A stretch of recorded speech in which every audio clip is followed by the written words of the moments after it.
In this video, I will show you how to change your profile picture on Instagram Threads. So let's jump straight into it. First, what you're going to want to do is open up the Threads app on your device. And if you're not already, you just want to go ahead and log into your account. Next, what you want to do is come to your profile, which is, if you look at these buttons at the very bottom, it's going to be this profile icon in the bottom right hand corner. So go ahead and press onto that. And then from here, you can see I've currently got a profile picture. So what you're going to want to do from here is click the edit profile button here. And then to change your profile picture, all you need to do is simply click onto the profile picture itself.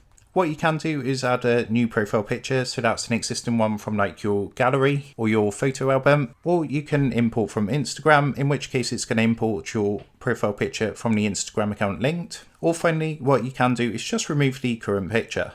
So as you can see, I've removed my current picture. If I press onto it again and click onto import from Instagram, what it's going to do is import my Instagram picture, or what I can do is click onto new profile picture.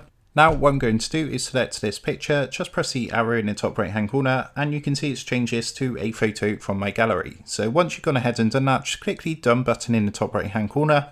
And as you can see, that has now changed my profile picture. So I hope this quick tutorial helped you out today, and if it did, I'd really appreciate it if you was to consider dropping down below the video, leaving a like, and also subscribing to the channel. With that being said, I just want to take a minute to thank you guys for watching this quick tutorial, and I will see you in the next video.